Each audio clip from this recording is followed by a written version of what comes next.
வணக்கம் மக்களை, சற்று முன் கிடைத்த தகவல் ஒன்றை பார்க்க போகிறோம். ராசா அவர்களுக்கு திமுகவில் கொடுத்த முக்கிய தகவல். இந்த ஒரு தகவலை பற்றி தான் நாம் பார்க்க போகிறோம். தகவலை பார்ப்பதற்கு முன்னதாக நீங்கள் நம்மளுடைய சேனலுக்கு புதிய பார்வையாளர்களாக இருந்தீர்கள் என்றால் மறக்காமல் நம்மளுடைய சேனலை சப்ஸ்கிரைப் செய்து வைத்துக் கொள்ளுங்கள் மக்களே. தற்பொழுது நீலகிரியின் முன்னாள் எம்பி என்று அழைக்கப்படும் ராசா அவர்கள் இந்த முறையும் மீண்டும் 2024 மக்களவைத் தேர்தலில் களமிறங்கி வேட்பாளராக தீவிரமாக பரப்புரைகளையும் பிரச்சாரங்களையும் பொதுக்கூட்டங்களையும் நடத்தி கொண்டிருக்கிறார் என்று கூறப்படுகிறது. ஏறக்குறைய பிரச்சாரம் எல்லாம் நேற்றே முடிந்திருந்த நிலைமையில் தற்பொழுது வரைக்கும் நாளை தேர்தல் நாளாக இருக்கிறது. தேர்தலுக்காக அனைவரும் வாக்களிக்க தயாராக இருங்கள், தேர்தலை வாக்களியுங்கள் அப்படின்ற ஒரு பக்கம் இருந்தாலும் கூட ராசா அவர்கள் இதற்கு முன்னாடி எம்பியாக இருக்கும் பொழுது பெரும் விதத்தில் பார்த்திங்கன்னா ஒரு வழக்கு ஒன்று தொடுக்கப்பட்டிருக்கு. ஓகேங்களா, 2G முறைகேடு வழக்கு என்று ஒன்று இருக்கிறது. அந்த ஒரு வழக்கில் தீவிரம் காட்டி வருகிறார்கள் நம்மளுடைய முக்கிய அங்கங்களாக இருக்கக்கூடிய அமலாக்கத்துறை. பெரும் விதத்தில் இருக்கிறதுனால இந்த ஒரு வழக்கில் நிறைய விதமான விசாரணைகள் நடைபெறும். அதில் முக்கியமான ஆதாரங்களை சமர்ப்பிக்கணும், வாதங்களை முன்வைக்கணும்.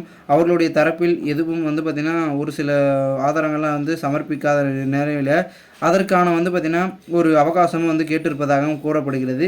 இதனால் நம்மளுடைய முக்கிய அங்கமாக இருக்கக்கூடிய ராசா அவர்கள் பெரும் விதத்தில் இந்த ஒரு தேர்தல் முடிந்ததுக்கு அப்புறம் அவர் வெற்றி பெற்றாலும் சரி தோல்வி பெற்றாலும் சரி அடுத்ததாக அவர் நீதிமன்றத்தை நாடி தான் செல்லப் போகிறார் என்றும் தெரியப்படுகிறது. இதனால் திமுக தரப்பிலிருந்து என்ன சொல்லப்படுகிறது என்றால், நீங்கள் கூடிய விரைவில் அந்த ஒரு வழக்கை முடிக்க வேண்டும். அந்த வழக்கினால் உங்களுக்கு பலவிதமான சிக்கல்களும் விட்டால் பின்னடைவு என்பது கட்சியில் ஏற்பட்டுவிடும் அப்படின்றதுல உறுதியாக இருக்கிறார்கள்.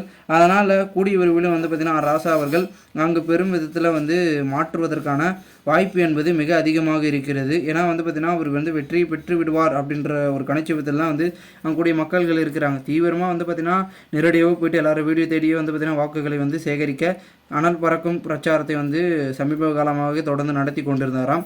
இப்பொழுது முடிந்து விட்டது, இப்பொழுது பிரச்சாரம் பண்ண முடியாது. இருந்தாலும் கூட அந்த அளவிற்கு செய்யும் போது பெரும் வாரியாக மீண்டும் அவர் வெற்றியை பார்த்திங்கன்னா கணிச்சமாக பெறுவாரா அப்படின்ற ஒரு எதிர்பார்ப்பும் பொதுமக்களிடையே எழுப்பப்பட்டு கொண்டிருக்கும் நிலைமையில் அடுத்தடுத்து என்ன நடக்கப் போகிறது என்ற ஒரு பரபரப்புக்கும் எதிர்பார்ப்புக்கும் பார்த்திங்கன்னா ஒரு சிக்கலாக தான் இருந்து கொண்டிருக்கிறது. இந்த ஒரு தகவலுக்கு அடுத்தபடியாக பெருமிதத்தில் மேலும் நாளை தேர்தலில் யார் முன்னுக்கு செல்லப் போகிறார்கள், யார் பின்னுக்கு செல்லப் போகிறார்கள் என்ற ஒரு விறுவிப்புகளும் அரசியல் வட்டாரங்களில் தொடர்ந்து ஒரு பேச்சுகளாகவே பேசப்பட்டு கொண்டிருப்பதை நாம் பார்த்து கொண்டிருக்கிறோம். மேலும் எந்த ஒரு சமயத்தில் யாருக்கு சாதகமாக அமைது என்பதனை நாம் பொறுத்திருந்து பார்க்கலாம். மேலும் இது போன்று நீங்கள் அரசியல் சார்ந்த உண்மை நிலவரங்களாம் தினசரி தெரிந்து கொள்ள நம்மளுடைய சேனலை சப்ஸ்கிரைப் பண்ணிவிட்டு கூட இருக்க பெல் ஐக்கானை ஆளில் கொடுத்து வைங்க மக்களே. அப்போ தான் நம்ம போடுற அரசியல் சார்ந்த காணொலிகளாம் உங்களுக்கு உடனுக்குடன் நோட்டிஃபிகேஷன் மூலமாக வந்து கொண்டே இருக்கும் என்பதை தற்பொழுது தெரிவிக்கிறேன். நன்றி, வணக்கம் மக்களே.